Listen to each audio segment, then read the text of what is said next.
Students, मैं doctor Indu Kumari, department of psychology, NLS college, Jaitpur, Daudpur, from JP university Chhapra.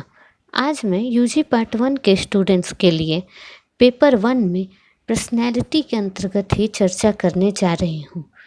आज हम personality के अंतर्गत सील गुण उपांगम के बारे में जानेंगे कि ट्रैट अप्रोच क्या है या किसे कहते हैं। तो आज का हमारा टॉपिक है ट्रैट अप्रोच। सील गुण सिद्धांत प्रकार सिद्धांत से बिल्कुल अलग है, क्योंकि सील गुण सिद्धांत के अनुसार व्यक्ति की संरचना अलग अलग प्रकार के सील गुणों से ठीक वैसे बनी होती है जैसे एक मकान बनता है।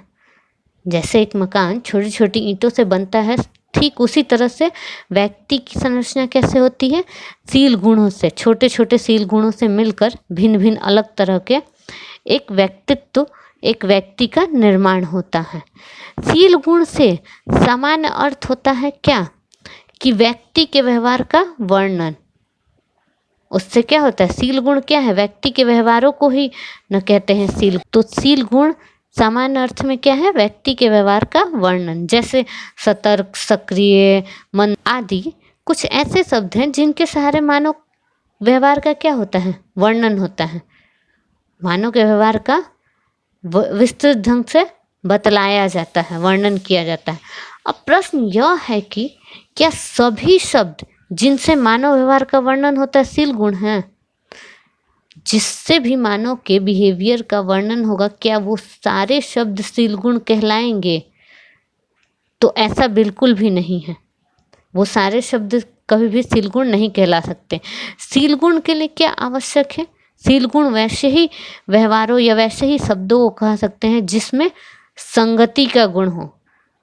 जिसमें संगति का गुण हो उसी को हम सील गुण कह सकते हैं। एग्जाम्पल के तौर पे, अगर कोई व्यक्ति हर तरह की परिस्थिति में ईमानदारी का गुण रखता है,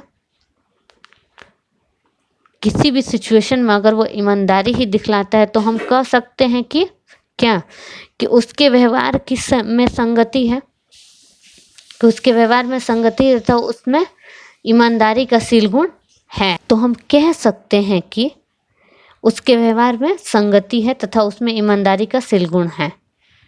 परंतु जब कुछ परिस्थिति में ईमानदारी दिखलाता है तथा कुछ में नहीं, तो यह नहीं कहा जा सकता है कि इस व्यक्ति के अंदर क्या है, ईमानदारी का सील गुण है। हाँ, यह थोड़ी देर के लिए कहा जा सकता है कि इसमें ईमानदारी दिखलाने की आदत है, जिसे हम कभी देखते हैं कभी नहीं देखते। तो इस तरह से हम कह सकते हैं कि व्यक्ति के व्यवहार की पूर्ण संगति को सील गुण तथा कम संगति को आदत कहा जाता है। जो व्यवहार हमेशा एक समान ही होगा उसको क्या कहेंगे, उसको हम सील गुण कहेंगे। तथा जो व्यवहार परिस्थिति के अनुसार बदलता रहे उसको क्या कहेंगे, आदत कहेंगे। किसी व्यवहार को सील गुण कहलाने के लिए ये आवश्यक है कि उसमें संगति के अलावा उसमें स्थिरता का भी गुण हो। अगर हम इसको दूसरे शब्द में कहें तो सील गुण कहलाने के लिए कम से कम थोड़े समय के लिए अस्थायित्व का गुण होना चाहिए। जैसा कि मैंने अभी बतलाया कि वह व्यवहार जो परिस्थिति के अकॉर्डिंग नहीं बदले, किसी भी परिस्थिति में वही व्यवहार रहे, तो उसको क्या कहेंगे, सील गुण कहेंगे। परंतु जो परिस्थिति के अनुसार बदल जाए व्यवहार, उसको हम आदत कहेंगे। अगर व्यक्ति 1 महीना तक हर परिस्थिति में ईमानदारी दिखलाता है परंतु बाद में नहीं, तो यह गुण क्या होगा, सील गुण नहीं कहा जाएगा। यह क्या कहलाएगा, आदत कहलाएगा। अतः सील गुण एक ऐसी विशेषता होती है जिसके कारण व्यक्ति संगत ढंग से तथा सापेक्ष रूप से, अस्थायी ढंग से एक दूसरे से भिन्न होता है। तभी न एक व्यक्ति का व्यवहार दूसरे व्यक्ति से भिन्न होता है। एटिक्सन तथा हिलगार्ड्स ने सील गुण को परिभाषित किया। सील गुण सिद्धांत के अनुसार व्यक्ति का व्यवहार व्यक्तित्व के किसी प्रकार द्वारा नियंत्रित नहीं होता, बल्कि भिन्न भिन्न प्रकार के सील गुणों द्वारा नियंत्रित होता है, जो प्रत्येक व्यक्ति में मौजूद रहता है। इस तरह सील गुण उपांगम व्यक्तित्व के मौलिक इकाई को यानी सील गुण को अलग करके उसके आधार पर व्यक्तित्व का क्या करता है, व्याख्या करता है। तो ये है शील गुण सिद्धांत। तो इसे ही हम क्या कहते हैं, शील गुण सिद्धांत कहते हैं। शील गुण सिद्धांत की यदि हम ऐतिहासिक पृष्ठभूमि की बात करें तो यह स्पष्ट होगा कि यह सिद्धांत की शुरुआत कब हुआ था। इस सिद्धांत की शुरुआत फ्रैड जोसेफ गॉल ने 1758 में अपने प्रयासों से, जिन्हें कपाल विज्ञान का जनक कहा जाता है, इस कपाल विज्ञान की मान्यता यह थी कि व्यक्ति के खोपड़ी पर उभार को देखकर मानसिक क्षमता का पता लगाया जा सकता है। इन्होंने अपने अध्ययन के आधार पर 27 ऐसे मानसिक क्षमताओं की पहचान की और प्रत्येक का संबंध खोपड़ी पर के एक विशेष उभार से बतलाया। गॉल ने व्यक्तित्व के कुछ समूहों की भी पहचान की, जिन्हें विशिष्ट शील गुणों और उदारता, सत्यवादिता तथा कामुकता से जानने की कोशिश की, और बाद में इन्होंने ऐसे शील गुणों का एक सामान्य हर का प्रतिपादित खोपड़ी पर उभार के आकारों के रूप में किया।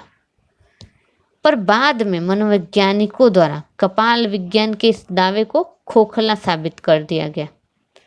इसके बावजूद गॉल ने भरसक यह कोशिश की कि उन विमाओं का पता लगाया जा सके जिन पर व्यक्ति एक दूसरे से भिन्न होता है, और इस विभिन्नता का कारण का भी अध्ययन करने की कोशिश की।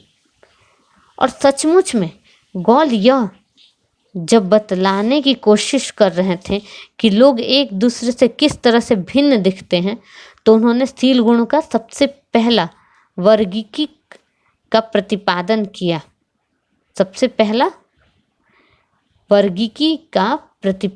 किया। फ्रांसीसी गाल्टन जो थे वो चार्ल्स डार्विन के रिश्तेदार थे तथा उन्होंने आधुनिक मनोमितिकी का संस्थापन किया और कुछ ऐसी विधियों का प्रतिपादन किया जिनके माध्यम से व्यक्तित्व के शील गुणों का अध्ययन किया गया।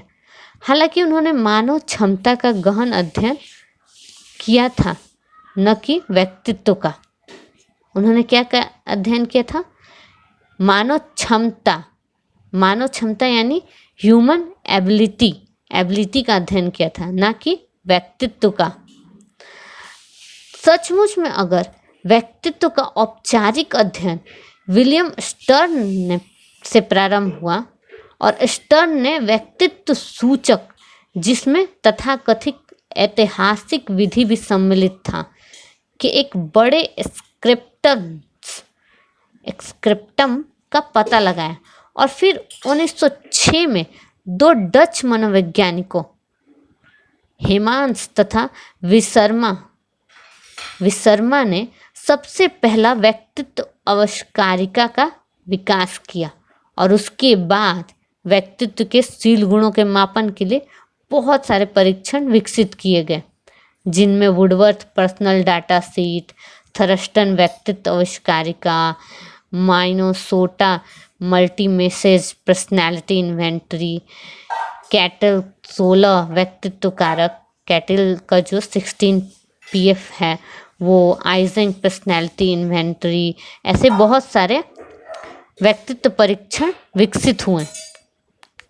द्वितीय विश्व युद्ध के तुरंत बाद मनोवैज्ञानिकों ने कारक विश्लेषण के सहारे यह तय करने की कोशिश की कि सामान्य व्यक्तित्व में कितने मौलिक शील गुण होते हैं, और कैटल ने 16 PF कारक जो थे, आइजेंक के पर्सनैलिटी इन्वेंटरी तथा गिलफोर्ड जिमरमैन टेम्परोमेंट सर्वे, इसी का क्या है, एक रिजल्ट है। तो आज हमने जाना कि व्यक्तित्व के टेस्ट कब और कैसे बनने स्टार्ट हुए, और व्यक्तित्व के शील गुणों के बारे में कब मनोवैज्ञानिकों ने औपचारिक तौर पर जाना। इसके अन्य पहलुओं की चर्चा हम अपने अगले एपिसोड में करेंगे। आज के लिए इतना ही। धन्यवाद।